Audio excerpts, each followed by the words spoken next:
Notre invité Nicolas Sarkozy, le journal, les news de nulle part ailleurs, Daphné Roulier. Bonsoir Daphné. Bonsoir Guillaume. Plus de CSG, moins de cotisations sociales, c'est le savant cocktail de ponction et de compensation du budget 98, un impôt à géométrie variable puisque salariés, fonctionnaires, chômeurs et retraités ne seront pas logés à la même enseigne et pour les épargnants, ce ne sera pas un dollar. CSG cru 98 façon Jospin, le mode d'emploi avec Marie-Christine Lux. À partir de janvier 98, les salariés verront leur CSG majoré de 4 points pour atteindre 7,5%. En revanche, ils ne paieront plus qu'une toute petite cotisation d'assurance maladie, 0,75% contre 5,5% actuellement. Une baisse qui permettra d'augmenter le pouvoir d'achat d'environ 1%. Les retraités et les chômeurs, eux, ne verseront plus les 2,8% de prélèvement maladie. À la place, leur taux de CSG est relevé de 2,8 points pour passer à 6,2%. Une opération dite blanche, il n'y a ni gain ni perte. Les fonctionnaires auront droit au même traitement, une hausse de 4 points de la CSG et la cotisation maladie supprimée. Ce transfert des cotisations maladie vers la CSG répond à plusieurs préoccupations. À la fois parce que cette mesure est juste sur le plan social, parce qu'elle est en même temps efficace quant au financement de la protection sociale. Et je rappelle que l'objectif que nous voulons atteindre est en même temps de rendre du pouvoir d'achat aux Français. Cette nouvelle hausse de la CSG sera enfin entièrement déductible des impôts. Mais les grands perdants, ce sont les épargnants, salariés ou retraités. Ils supporteront une augmentation de 4 points de CSG. Tous les produits financiers seront plus lourdement taxés, à l'exception du livret A, du Codévi et du livret d'épargne populaire. Le projet Aubry sur l'emploi des jeunes a été adopté à l'issue de 20 heures de débat. Les députés ont tranché par 303 voix contre 166.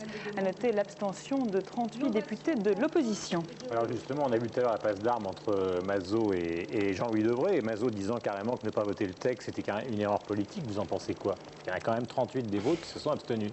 Bon, mais les choses sont assez simples. De tous les pays développés, nous sommes celui qui avons dans l'emploi total le plus grand nombre d'emplois publics. 26% des emplois français sont des emplois publics. En Allemagne, c'est 15%, en Angleterre, c'est 14%.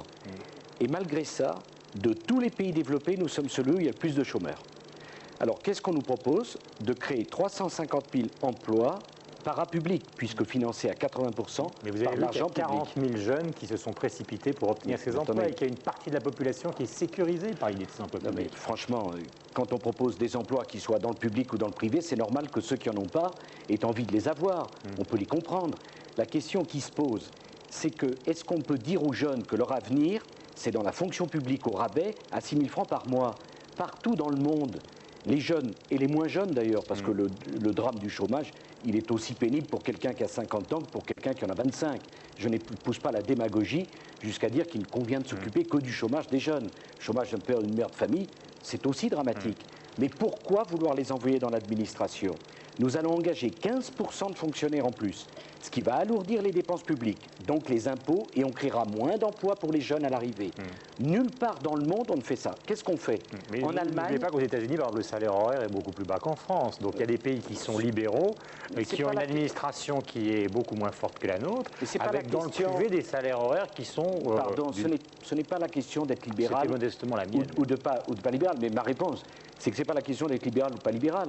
La question posée fondamentale, pourquoi il y a 2 pays dans le monde où le chômage continue à progresser? C'est l'Allemagne et c'est la France.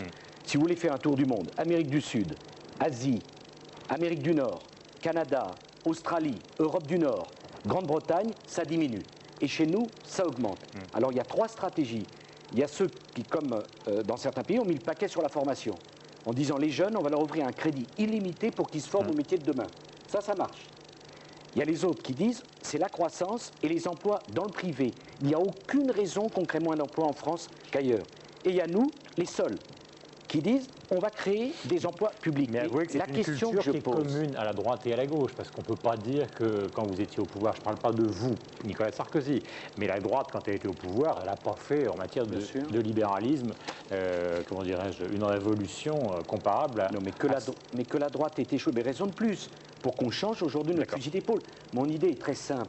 Je voudrais dire à nos compatriotes que de temps en temps, il faut regarder ailleurs ce qui marche.